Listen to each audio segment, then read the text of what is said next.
민수기 12장 1절에서 16절, 구약 성경 215페이지에 있습니다. 한 절씩 교독하고 마지막 절은 합독하겠습니다.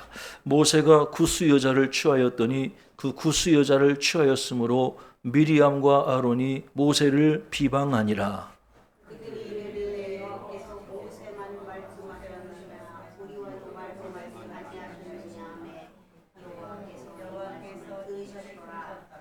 이 사람 모세는 온유함이 지면의 모든 사람보다 더하더라.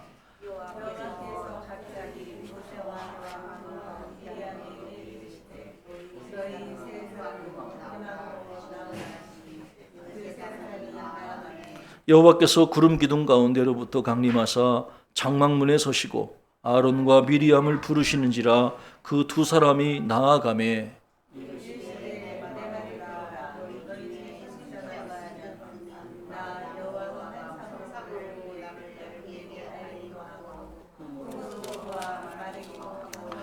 내 종 모세와는 그렇지 아니하니 그는 내 온 집에 충성함이라.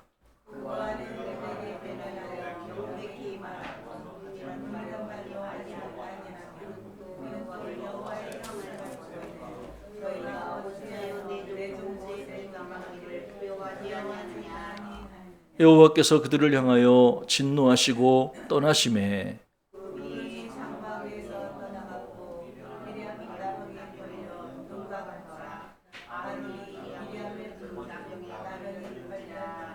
아론이 이에 모세에게 이르되 슬프도다 내 주여 우리가 어리석은 일을 하여 죄를 지었으나 청하건대 그 벌을 우리에게 돌리지 마소서.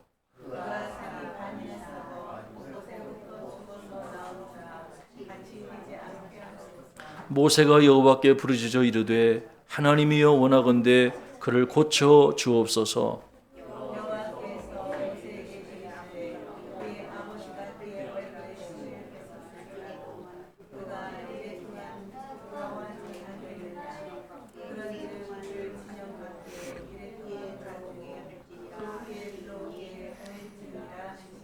이에 미리암이 진영 밖에 이레 동안 갇혀 있었고 백성은 그를 다시 들어오게 하기까지 행진하지 아니하다가 그 후에 백성이 하세롯을 떠나 바란 광야에 진을 치니라.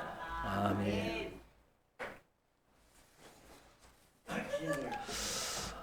오늘 이야기는 모세를 비방했던 그 아론과 미리암에 관련된 이야기예요. 여러분, 그 아론은 누구고 미리암이 누굴까요? 아론은 모세의 형이고 미리암은 모세의 누이예요. 이 세 명이 한 형제 자매인 거죠. 아론은 모세가 이제 출애굽할 때 모세를 도와서 모세의 입이 되어줬던 사람이에요. 모세는 입이 뻣뻣한 사람이었어요. 지도자인데 달변가가 아니에요. 여러분, 지도자는 좀 말을 잘해서 사람들을 통솔할 수 있는 능력이 필요하잖아요. 근데 모세는 이게 입이 뻣뻣한 둔한 사람이에요. 그래서 하나님이 부르실 때 모세가 하나님께 변명했던 말이 하나님, 나는 입이 뻣뻣한 사람입니다. 보낼 만한 사람을 보내주십시오. 그래서 하나님께서 모세야, 네 옆에 말 잘하는 형 아론 있지 않냐? 내가 그를 너에게 붙여서 오늘날로 말하면 너의 대변인으로 삼아주겠다. 내가 너에게 하는 말을 네가 아론에게 하면 될 거 아니냐? 그래서 아론은 모세를 도와서 이스라엘 백성들이 애굽에서 탈출하는데 크게 기여했던 사람이고요. 또 하나, 아론은 대제사장이었어요. 그래서 백성의 죄를 대속하고 또 제사하는, 예배드리는 아주 중요한 영적인 리더 역할을 했던 사람이 아론이었지요. 미리암은 누구죠? 미리암은 모세의 누이예요. 출애굽기 2장에 보면은 모세가 태어난 이야기가 나오거든요. 그 당시에 바로는 얼마나 악했는지, 아기가 태어나면요, 사내 아이가 태어나면 죽이고 여자아이가 태어나면 살려두는 정책을 펼쳤어요. 말도 안 되는 얘기죠, 지금 같으면. 근데 모세의 어머니가 아이를 낳는데 그만 사내 아이를 낳은 거예요. 그런데 법에 의하면 얘를 죽여야 돼요. 그런데 가만히 보니까 이 아이의 준수함, 이 아이를 향한 그 사랑하는 마음이 커서 석 달 동안을 이 아이를, 사내 아이를 살려뒀던 거예요. 그런데 석 달이 지나자 더 이상 아이를 집에 양육할 수 있는 상황이 되지 못했어요. 그 당시에 사회적 분위기가 그랬던 거죠. 그래서 결국은 어머니가 이제 갈대 상자를 만들어서 갈대 상자에다가 자기 석 달 된 갓난 아이를 뉘어놓고 나일강 위에다가 아이를 흘려보내게 된 거죠. 여러분 생각해 보세요. 갓난 아이를, 자기 몸에서 난 갓난 아기를 갈대 상자에다가 나일강 위에 띄워보낸다는 게 그 부모의 마음이 어땠을까? 참 상상만 해도 아픔이 크죠. 그때는 그런 상황이었어요. 그런데 그 나일강 위에다가 갈대 상자에 둔 그 아이를 멀리서 지켜본 사람이 있어요. 그게 누구냐면 바로 모세의 누이 미리암이었다고 하는 거예요. 미리암은 그 갈대 수풀에 걸려있는 갈대 상자에 있는 아기를 오랫동안 지켜봤어요. 그리고 마침 바로의 딸이었던 공주가 목욕하러, 산책하러 나일강에 나왔을 때 그 아이를 보게 되지요. 그때 이 미리암이 그 공주에게 가서 이 아이를 젖먹일 유모를 소개를 해주죠. 그 유모가 누구였냐면 자기 어머니. 자기 어머니가 이 아이를 젖먹이도록 그 가운데 지혜롭게 처신했던 여인이 바로 누이 미리암이었다고 하는 거예요. 그러니까 이렇게 생각해 보면은 모세가 어린 시절에 성장하는 과정에서 그 누이의 아주 영향력이 컸다는 걸 우리가 알 수가 있어요. 그뿐만이 아니라 이 아론과 미리암 이 두 사람은 모세뿐만 아니라 이스라엘 백성들에게 아주 영적인 영향력도 컸던 사람들이에요. 영적인 지도자들이었어요. 출애굽기 15장에 보면은 우리가 알다시피 놀라운 일이 이루어지거든요. 뒤에는 이스라엘 백성들을 추격하는 애굽 병사들이 쫓아와요. 병거들이 쫓아와요. 근데 앞에는 홍해가 가로막고 있었어요.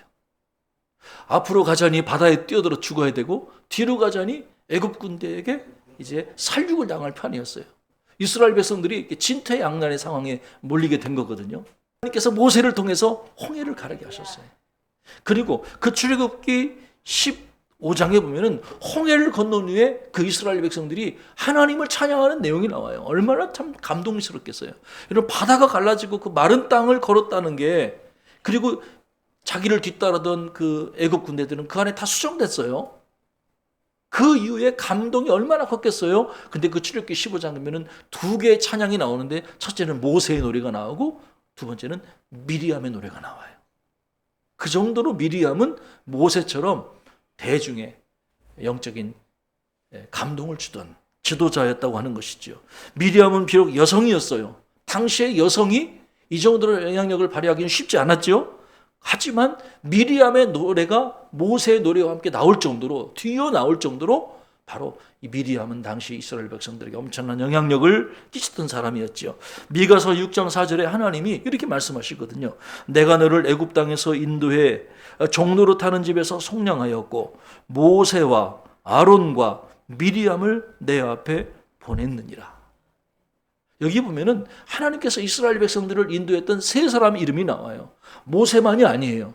아론과 미리암도 하나님이 이스라엘 백성들에게 보냈다고 하나님 그렇게 말씀을 하시는 거죠.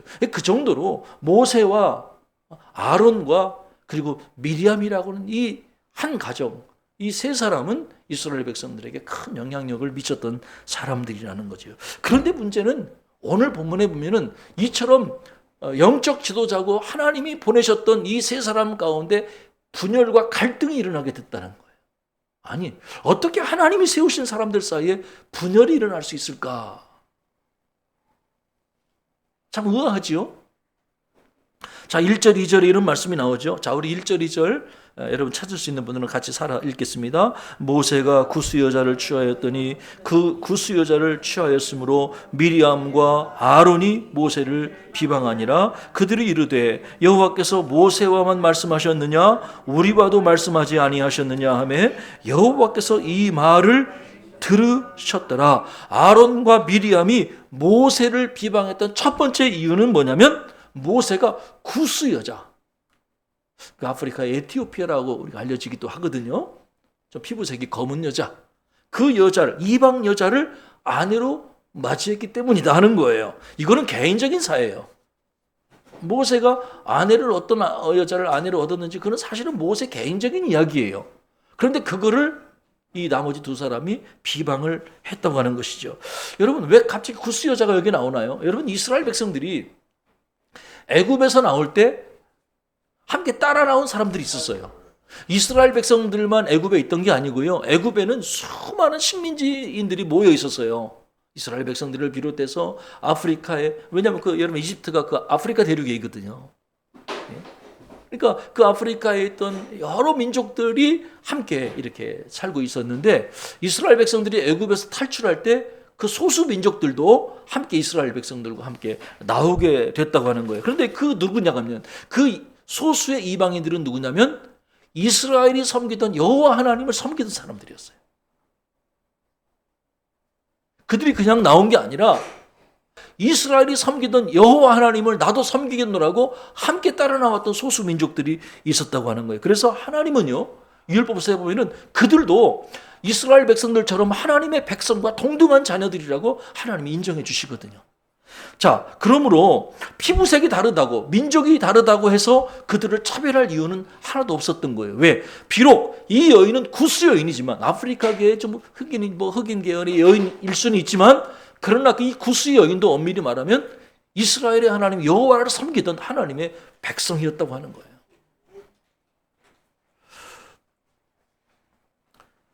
오히려 우리가 예측할 수 있는 실질적인 이유는 아마 질투심 때문이 아니었나 싶어요.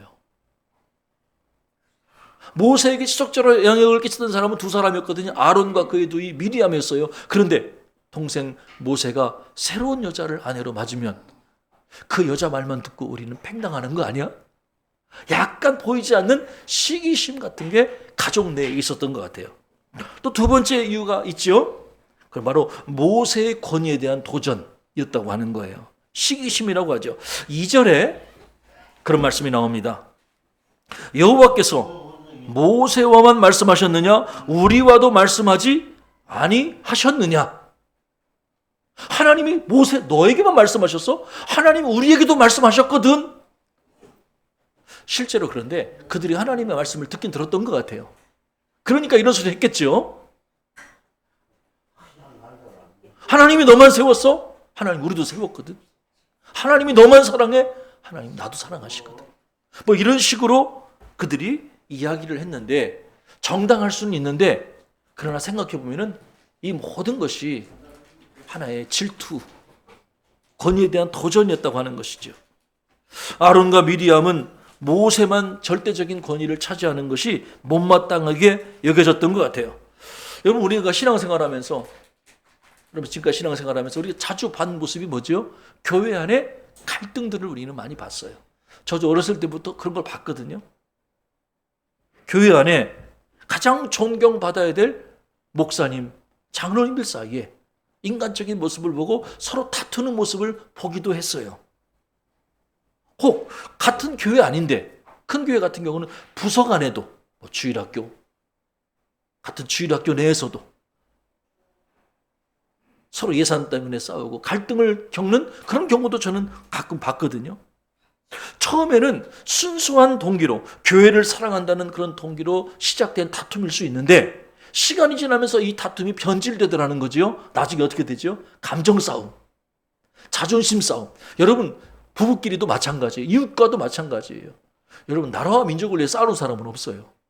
항상 보면은 별거 아닌 거. 별것 아닌 거 가지고 서로 감정 싸움, 자존심 싸움이 되기가 일쑤예요. 그래서 사실 우리가 싸우는 대부분의 문제는 감정의 문제거든요. 나쁜 게 아니고 원래 그런 거예요. 근데 우리가 그때 기억해야 될 게 있어요.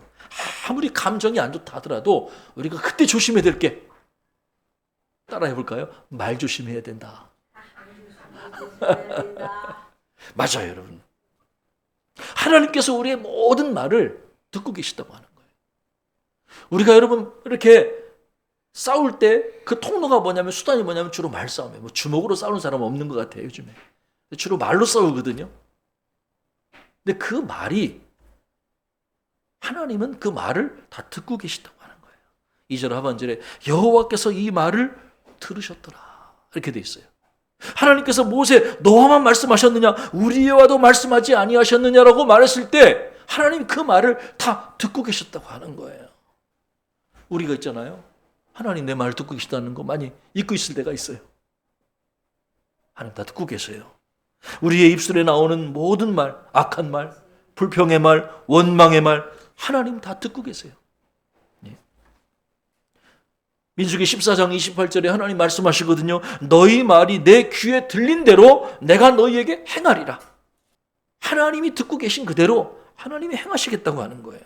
얼마나 무서운 말이에요. 이스라엘 백성들이 가데스 바네아에 이르렀어요. 이제 곧 가데스 바네아하면 곧 가나안 땅에 들어가게 될 참이었어요. 그런데 그 이스라엘 백성들이 그 가나안 땅을 정탐하게 해달라고 부탁을 하거든요. 그래서 부득이 12명의 정탐꾼을 세워요. 한 지파에 한 명씩을 해서 12명의 정탐꾼을 세워서 40일간 이스라엘 땅을 곳곳을, 심지어 지도를 그릴 정도로 세세하게 어느 종족이 어디 땅에 살고 산지에 살고 골짜기에 살고 그거를 다 이렇게 지형조사를 40일 동안 철두철미하게 해고 보고를 하는 장면이 나오지요. 그런데 참 안타깝게도 그 12명 중에 2명, 여호수아와 갈렙이라는 사람을 빼고 나머지 10사람은 다 그 땅에 대해서 악평했다고 하는 거예요. 그 땅은 아주 좋지 않은 땅이라, 그 땅에 거주하는 사람을 삼키는 땅이다. 하나님이 주신 젖과 꿀이 흐르는 땅을, 선물로 주신 땅을 감사하지 못하고 하나님이 주신 그 땅을 악평했던 이스라엘 백성들의 그 소리를 하나님이 다 들으셨다고 하는 거예요. 그래서 하나님이 진노하시지요.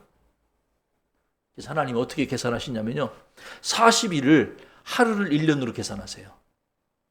그러면 40일이면 몇 년이 돼요? 40년이 되죠. 그래, 출애굽 1세대 애굽에서 나왔던 너희들은 40년 동안 광야를 헤매야 돼. 그러다가 가나안 땅에 들어가지 못하고 광야에서 죽게 하셨다고 하는 거예요. 여러분, 얼마나 무서운 얘기예요. 하나님이 주신 그 선물로 주신 가나안 땅 목전에서 말 한마디 잘못했다가 40년 동안 온 이스라엘 백성들이 200만 명이 광야에서, 여호수아와 갈렙을 제외한 모든 20세 이상의 남자들은, 출애굽 1세대들은 광야에서 죽음을 맞이해야 됐다고 하는 거예요. 여러분, 이처럼요, 그 말의 권세가 중요한 거예요. 여러분, 말을 조심하셔야 돼요. 잠언 18장 21절에 이런 말씀이 있지요. 죽고 사는 것이 혀의 힘에 달렸다고 돼 있어요. 죽고 사는 게 혀의 힘에 달렸어요. 혀를 쓰기 좋아하는 자는 혀의 열매를 먹으리라고 말씀하셨어요. 죽겠다 죽겠다 하면 죽는 거예요. 살겠다 살겠다 하면 사는 거예요. 왜? 죽고 사는 것이 혀의 권세에 달려있다고 하는 거예요. 그래서 여러분, 저는 농담으로 그래요. 죽겠다 하지 말고 따라해 보시겠어요? 큰 소리로. 죽게 있다. 우린 있잖아요. 아이고, 나 배불러 죽겠네, 졸려 죽겠네, 심지어 있잖아요. 아유, 기분 좋아 죽겠네. 우리는 다 죽겠네 죽겠네 죽겠네 그래요.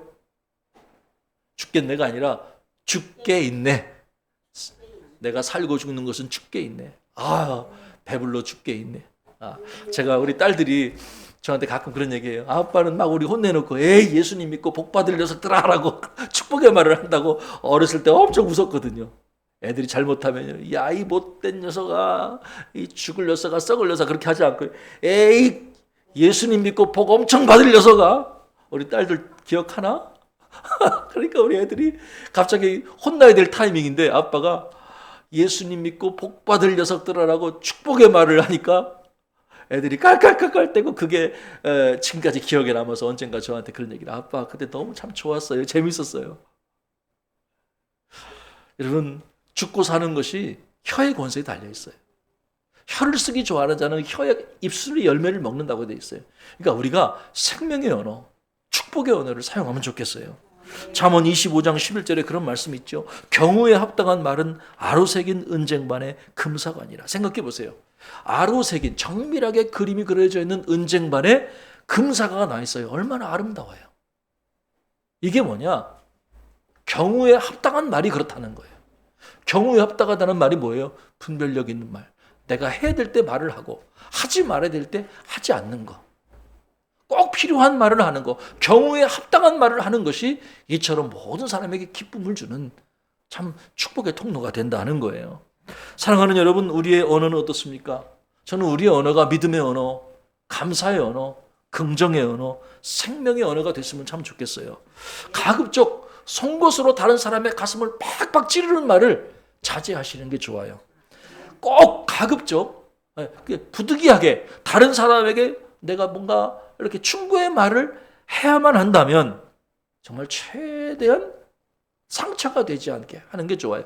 어떤 분이 그런 얘기 하더라고요. 샌드위치 원리를 얘기하더라고요. 샌드위치는 뭐예요? 폭신폭신한 빵이 양 끝에 이렇게 놔 있잖아요. 그리고 그 안에 먹기 좋은 것들이 있잖아요. 그러니까 우리가 어떤 얘기를 하려면 한 가지를 지적하려면 8가지 이상을 칭찬을 한 다음에 한 가지를 지적하라고 그런 얘기를 하더라고요. 그만큼 우리가 다른 사람에게 이제 충고할 때는 정말 신중하고 그리고 지혜롭고 또 정중하게 그렇게 하는 것이 좋은 것 같아요. 습관적으로 다른 사람에게 대해서 충고하는 것은 좋지 않다고 하는 것이죠. 특별히 우리가 영적 리더는 시기심을 경계해야 됩니다. 왜냐하면 이 시기심이라고 하는 것은 관계를 깨트리는 독이 되기 때문에 그래요. 나보다 잘하는 거, 나보다 인정받는 거, 우리 누구에게나 다 불편한 마음을 느끼거든요. 그러다 보면 관계가 깨지기 좋다는 거예요. 오늘 나오는 아론과 미리암처럼 내 주변에 있는 사람들에게 좋지 않은 영향력을 줄 수가 있다는 것이죠. 하나님은요, 이런 그 문제, 그러니까 이 3명의 문제는 3명의 문제가 아니거든요. 공동체 전체의 문제예요. 리더들의 문제는 리더들의 문제가 아니고 민족 전체의 문제였던 것이죠. 하나님이 어떻게 행동하시죠? 그들을 부르셨어요. 어디로? 회막 앞으로 오라. 회막 앞으로 와. 꼭 옛날에 제일 무서운 말이 선생님이 야, 너 교무실로 따라와. 그게 제일 무서운 말이잖아요. 하나님이 회막 앞으로 와. 그리고 하나님이 거기 구름 가운데 임재하시죠. 그리고 그들에게 아론과 미리암에게만 말씀하세요. 모세와 말씀하지 않고 아론과 미리암에게 이런 말씀을 하시죠. 6절 8절 찾아서 같이 읽겠습니다. 이르시되 내 말을 들으라. 너희 중에 선지자가 있으면 나 여호와가 환상으로 나를 그에게 알리기도 하고 꿈으로 그와 말하기도 하거니와 내 종 모세와는 그렇지 아니하니 그는 내 온 집에 충성함이라. 그와는 내가 대면하여 명백히 말하고 은밀한 말로 하지 아니하며 그는 또 여호와의 형상을 보거늘 너희가 어찌하여 내 종 모세 비방하기를 두려워하지 아니하느냐. 아멘. 하나님은 아론과 미리암을 꾸짖으셨어요. 하나님이 누구 편을 들어주신 거예요? 모세 편을 들어주신 거예요. 하나님은 선지자에게 말씀하실 때 환상으로 말씀하시고 꿈으로 말씀하세요. 그런데 모세와 말씀하실 때만큼은 환상이나 꿈으로 말한 것이 아니라 대면하여 얼굴과 얼굴을, 지금 저와 여러분이 얼굴과 얼굴을 대면하여 말하듯이 하나님은 모세에게 대면하여 분명히 말씀하셨다고 하는 거예요. 어려움 부탁에 간접적으로 환상이나 꿈으로 말씀하신 게 아니라 직접 얼굴을 대놓고 하나님이 말씀하셨어요. 그래서 모세는 하나님의 말씀을 들을 때 하나님의 형상을 보았던 유일한 사람이라고 하는 거예요. 하나님은 이 모세를에게 내 종 모세, 내 종 모세라고 2번이나 말씀하셨어요. 야, 쟤는 달라. 쟤는 내 종이야. 내 종이야. 여러분, 과연 영적인 권위는 누구에게서 오죠? 영적인 권위는 사람에게서 오는 것이 아니에요. 인기에게서 오는 것도 아니고 투표에서 나오는 것도 아니죠. 영적인 권위는 하나님에게서 온다라는 거예요.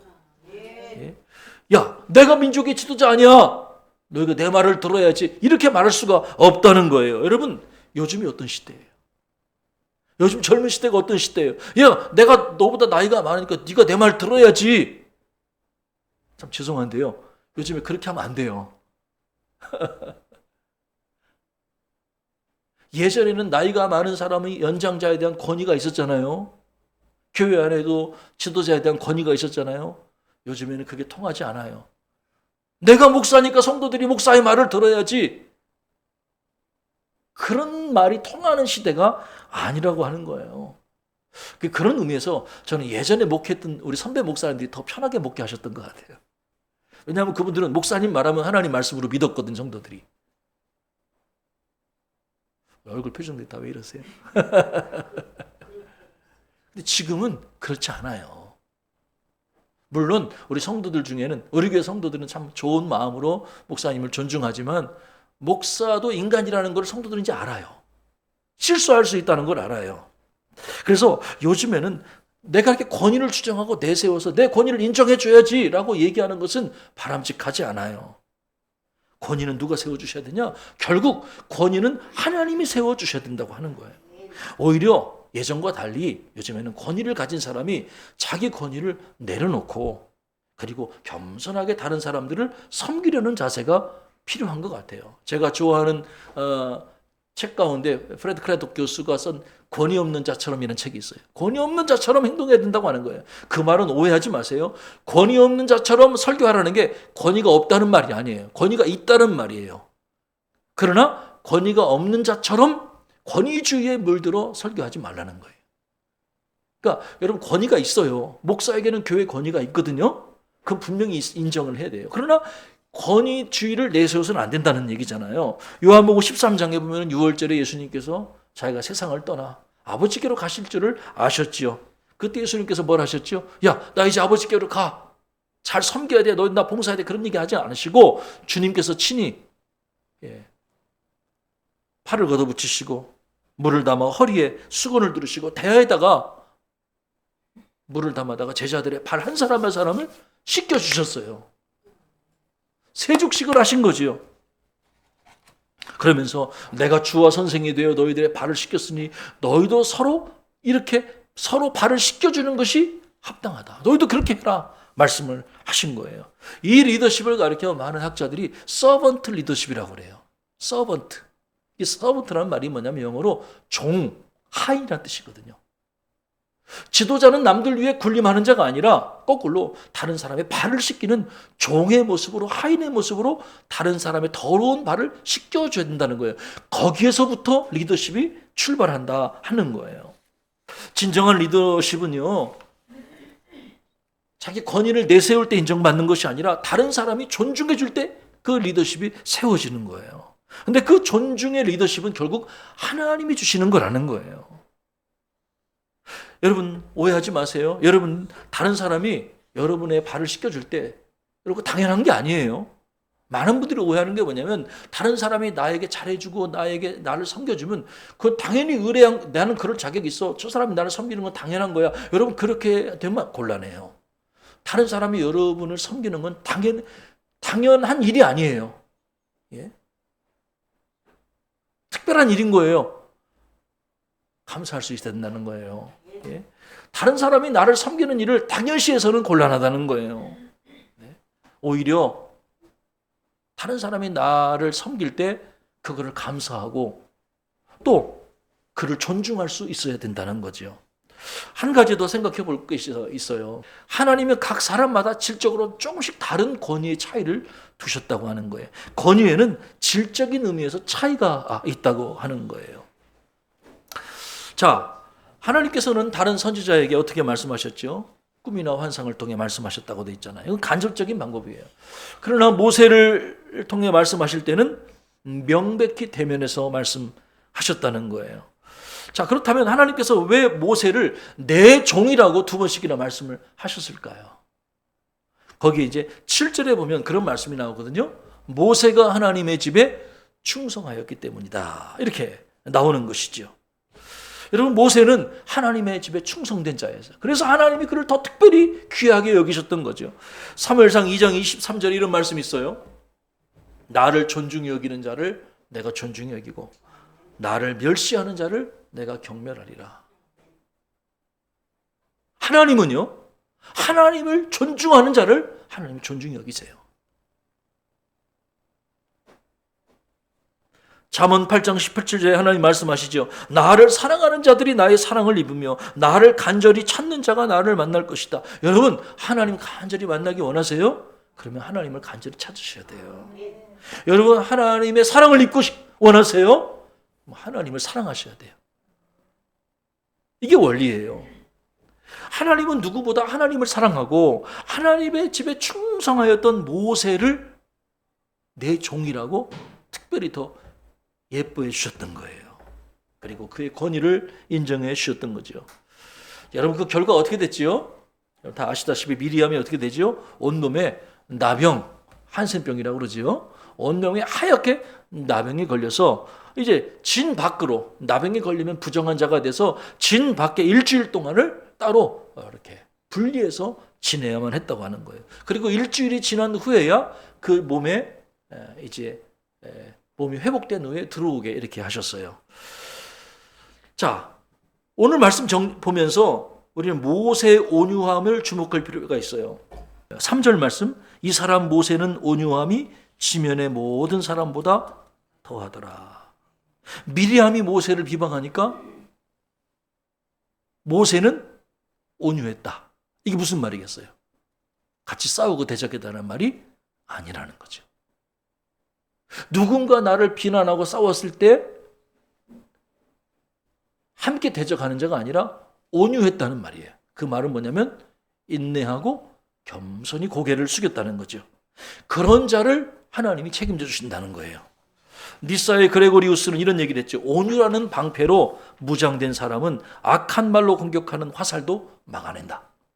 여러분, 화살이 올 때 그 말의 화살, 비난의 화살을 막아내는 방패가 있어요. 그 방패의 이름은 온유의 방패예요. 다른 사람이 여러분을 비난하면 기분이 나쁘죠. 화가 나죠. 열받죠. 분노가 치솟아오르죠. 그때 우리는 온유의 방패로 그것을 막아내야 된다고 하는 거예요. 온유의 방패.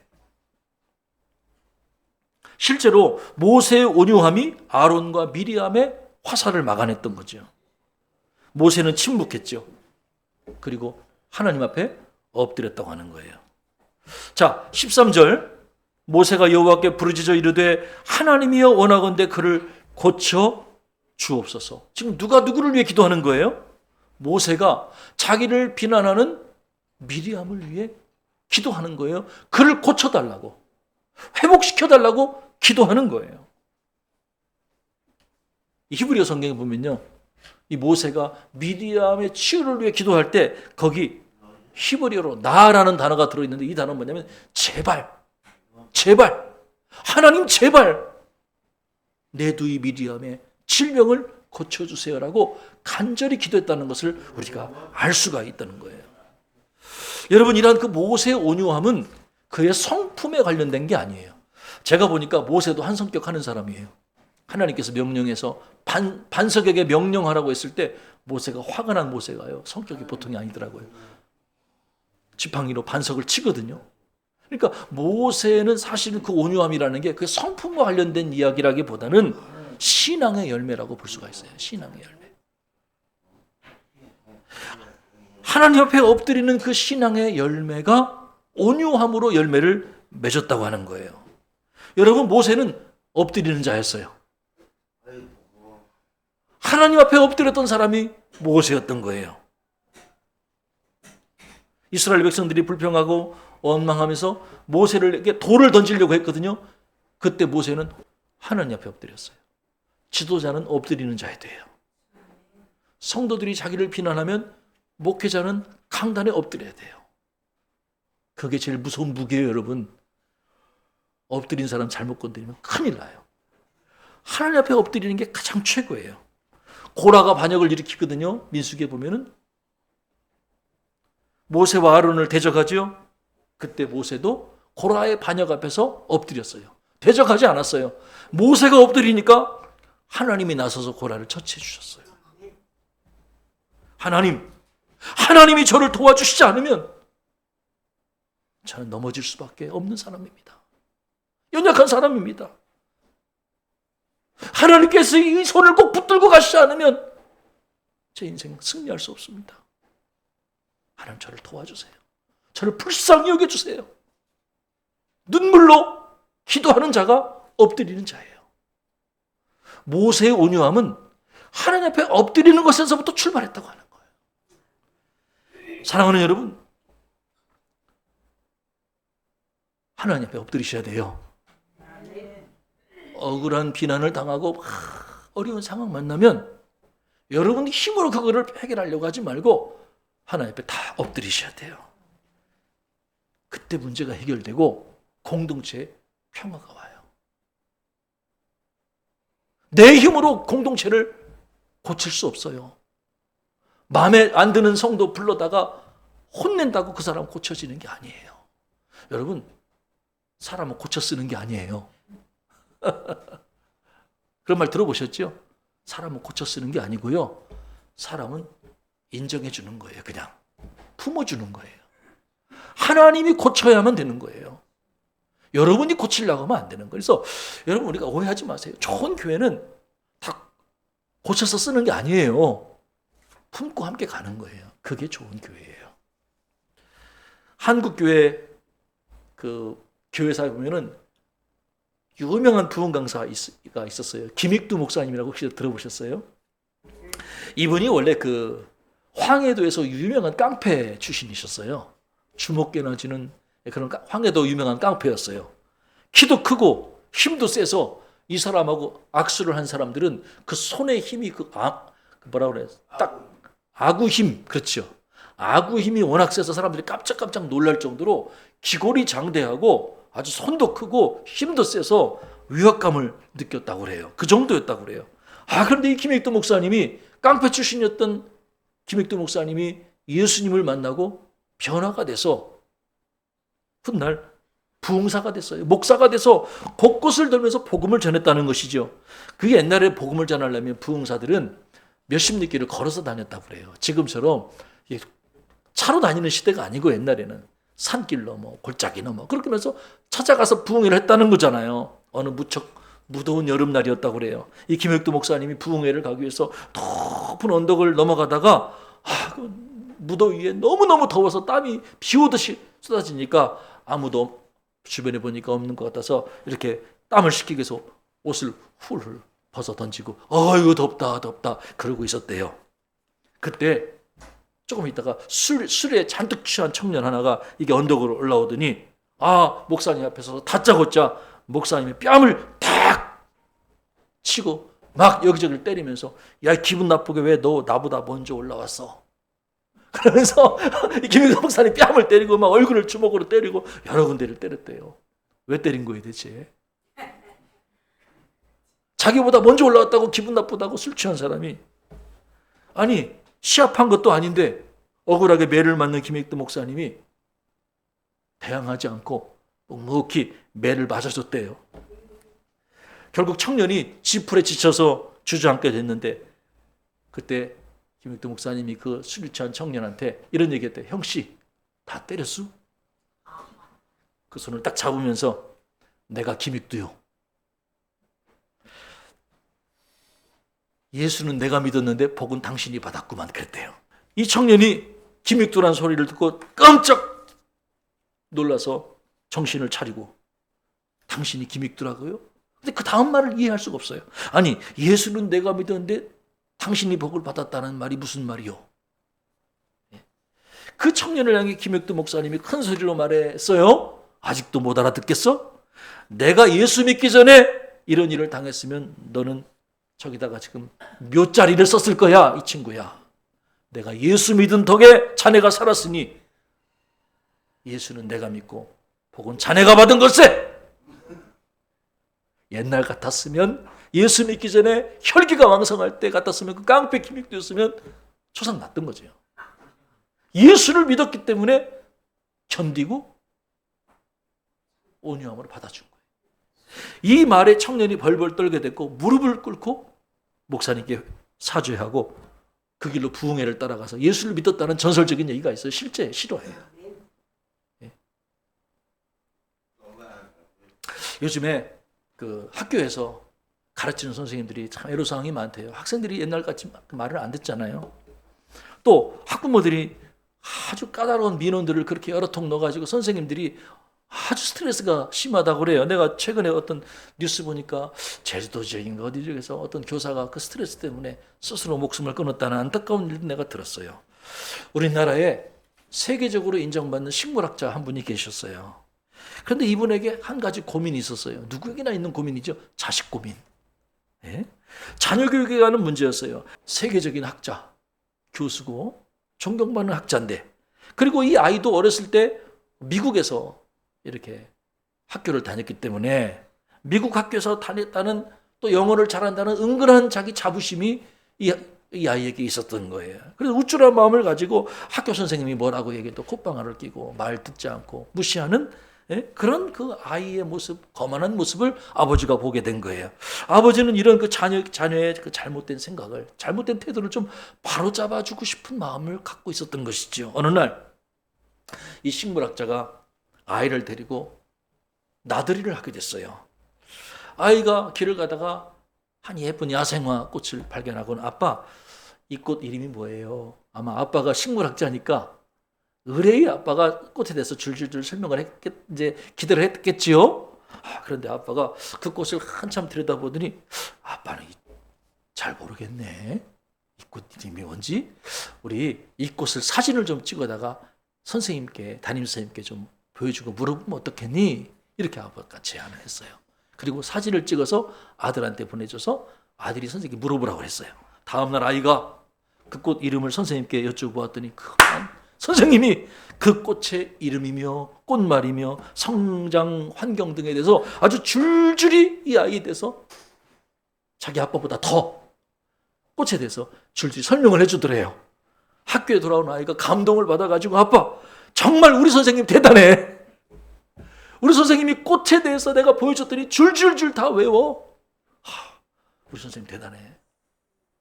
앞으로 선생님 말 잘 들어야 되겠어. 그 다음부터는 선생님이 하시는 말씀에 귀를 기울이고 수업도 잘 집중해서 참석했다는 이야기가 있어요. 그런데 여러분, 이 이야기에 한 가지 비밀이 숨어 있죠. 눈치채셨는지 모르겠지만 아이의 아빠가 선생님에게 미리 전화를 해서 꽃에 대해서 자세히 설명을 해줬다고 하는 거예요.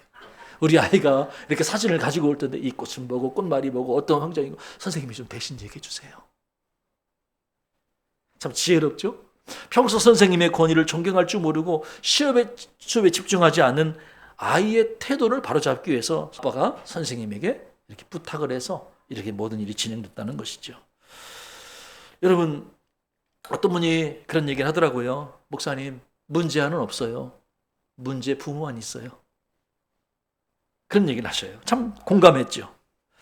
은연중에 선생님의 권위를 인정하지 않는 듯한 그 학부모의 말과 태도를 아이들은 다 보고 배운다고 하는 거예요. 그래서 그대로 행동을 하는 거지요. 사랑하는 여러분, 권위는 하나님께서 주시는 것입니다. 우리는 하나님께서 세우신 자를 존중하고 그분들의 가르침에 순종하려는 자세를 가져야 되는 거예요. 혹시 주님이 세우신 지도자가 문제투성이로 보인다면 그가 아니라 실제로는 내가 문제투성이일 수 있다는 점을 우리는 기억해야 하는 것이죠. 결국 온유한 자가 복을 받아요. 하나님은 그런 온유한 자에게 땅을 기업으로 주실 거예요. 이 귀한 은혜가 여러분에게 함께 하시기를 주님의 이름으로 축복합니다. 기도하겠습니다. 하나님께서 세우신 분들 우리가 주님의 이름으로 존경하고 또 그 권위에 순종할 수 있는 은혜를 더하여 주시기를 기도합니다. 하나님, 연약한 것이 보이더라도 우리가 하나님이 세우신 자들을 존중하고 그를 위해 기도하며 사랑으로 섬길 수 있는 성숙한 은혜를 더하여 주옵소서. 예수 그리스도의 이름으로 간절히 기도하옵나이다. 아멘.